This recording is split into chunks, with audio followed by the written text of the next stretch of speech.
दिल्ली की एक गली में जहां अमीरी और गरीबी केवल एक दीवार से अलग है, वहां एक ऐसी कहानी शुरू होती है जो समाज के हर नियम को तोड़ देती है।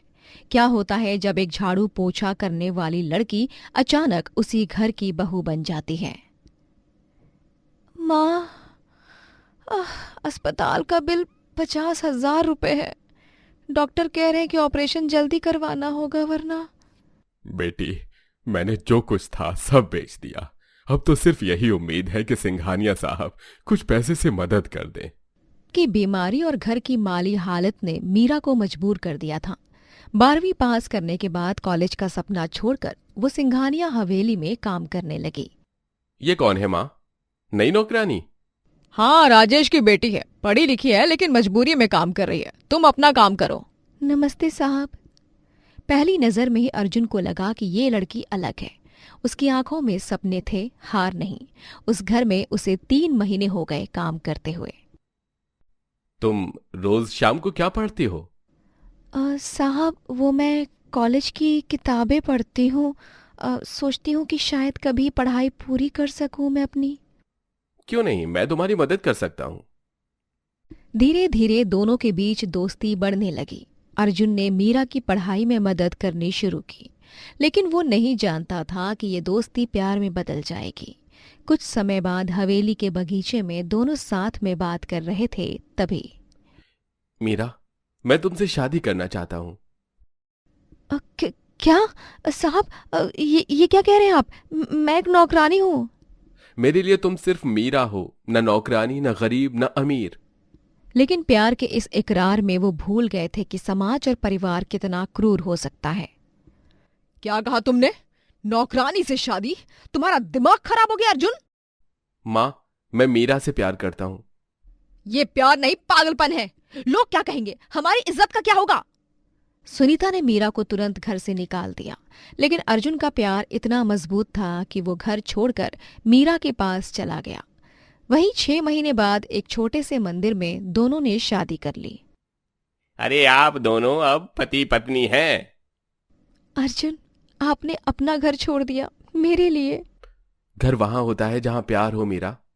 शादी के बाद अर्जुन ने अपना छोटा बिजनेस शुरू किया। मीरा ने भी साथ देते हुए अपनी पढ़ाई जारी रखी। ऐसे ही 2 साल बीत गए। अर्जुन, देखो मैंने MBA पूरा कर लिया। मुझे तुम पर गर्व है। अब तो मेरे बिजनेस में पार्टनर बनोगी। मीरा ने सिर्फ पढ़ाई पूरी नहीं की, बल्कि अपने व्यक्तित्व को भी निखारा। अब वो आत्मविश्वास से भरी एक सफल महिला बन गई थी। 3 साल बाद उनके घर एक कॉल आई और वो दोनों अस्पताल के लिए भागे। सुनीता जी को हार्ट अटैक आया है, उन्हें परिवार की जरूरत है। चलिए माँ जी के पास चलते हैं। मेरा मेरा तुम आ गए मेरा। माँ जी, आप मेरी भी माँ हैं। बीमारी के दौरान मीरा ने सुनीता की देखभाल की जैसे अपनी माँ की वो किया करती थी। इससे सुनीता का दिल पिघल गया।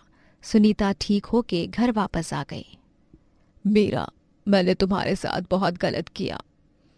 माँ जी, आपने अपने बेटे की खुशी के बारे में सोचा था, ये गलत नहीं था। माँ, मीरा ने हमारे बिजनेस को इतना बढ़ाया है। अब हम पहले से 2 गुने पैसे कमा रहे हैं।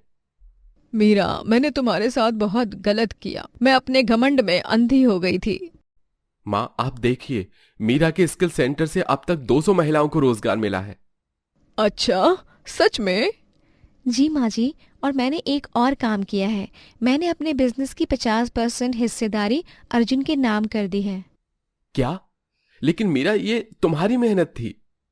अर्जुन, हम पति पत्नी हैं। मेरी सफलता आपकी है और आपकी मेरी, लेकिन हाँ, बिजनेस के फैसले मैं खुद लूंगी। अब मुझे समझ आ गया कि मेरे बेटे ने सही चुनाव किया था। मुझे अपनी बहू पर बहुत गर्व है। सुनीता को समझ आ गया था कि मीरा सिर्फ एक अच्छी पत्नी ही नहीं, बल्कि एक सशक्त महिला भी है, जो परंपरा और आधुनिकता को संतुलित करना जानती है। वहीं एक बिजनेस कॉन्फ्रेंस में पूरे परिवार के साथ मीरा थी, जहां उससे वहां मौजूद गेस्ट एक सवाल करते हैं। सुनीता जी, ये आपकी बहू है? सुना है ये पहले आपके घर में काम करती थी। हाँ, और अब ये शक्ति स्किल सेंटर की फाउंडर है। 500 महिलाओं को रोजगार दे चुकी है। लेकिन फिर भी बैकग्राउंड तो नौकरानी का ही है ना? जी हाँ, मैं नौकरानी थी, 50 रुपए रोज की मजदूरी पर काम करती थी, लेकिन आज मेरी कंपनी का टर्नओवर 2 करोड़ है। मैंने ये साबित किया है कि इंसान की जात उसका काम है, उसका जन्म नहीं। मैं किसी से डर कर या शर्मिंदा होकर नहीं जीती हूँ, सिर्फ काम पर ध्यान देती हूँ और काम को ही किस्मत मानती हूँ। यही है मेरी पत्नी की असली ताकत। मीरा के जवाब से पूरा हॉल गूंज उठा। उसके आत्मविश्वास ने सबको न सिर्फ प्रभावित किया बल्कि प्रेरणा भी दी। मेरी बेटी ने साबित कर दिया कि मेहनत और हौसले से कुछ भी हासिल किया जा सकता है। आज मीरा सिर्फ एक सफल बिजनेस वुमेन ही नहीं बल्कि एक आदर्श बहू और पत्नी भी है। उसकी कहानी सिखाती है कि इंसान की असली पहचान उसके काम और चरित्र से होती है, न कि उसकी जात या आर्थिक स्थिति से। जब प्यार सच्चा हो और हौसले बुलंद हो तो कोई भी रुकावट आपको आपके सपनों से दूर नहीं रख सकती। मीरा की ये यात्रा एक नौकरानी से बहुरानी तक सिखाती है कि समय के साथ रिश्ते बदल जाते हैं, लेकिन सच्चाई हमेशा जीत जाती है। आंचल अपने बड़े भाई चंदन के साथ रहती है। उन दोनों के माता पिता बचपन में ही उन्हें इस दुनिया से छोड़कर जा चुके थे, जिसके बाद चंदन ने ही अपनी बहन को संभाला। चंदन काफी अच्छा खाना बनाता था, जिस कारण उसने अपना छोटा ठेला खोला और खूब पैसे कमाकर अब अपना ढाबा खोला। ढाबे के जरिए वो अपना और अपनी बहन आंचल का पेट पालता है और उसे किसी भी चीज की कमी नहीं पड़ने देता है। गुड़िया, आज तुम्हारा जन्मदिन है ना? ये लो, तुम्हारे लिए मैंने ये नई फ्रॉक ली है और ये सुंदर सुंदर चूड़ियां भी। अरे वाह, ये कितनी सुंदर चूड़ियां हैं भैया, और ये फ्रॉक, ये तो उससे भी ज्यादा सुंदर है। आपका बहुत बहुत धन्यवाद, मैं बहुत खुश हूँ। आप मेरी खुशी का कितना ख्याल रखते हो भैया, आप दुनिया के सबसे अच्छे भैया हो। और तू भी दुनिया की सबसे अच्छी बहन है, मेरी छुटकी गुड़िया। हाँ भैया, लेकिन समय सब कुछ बदल देता है, जिंदगी भी और रिश्ते भी।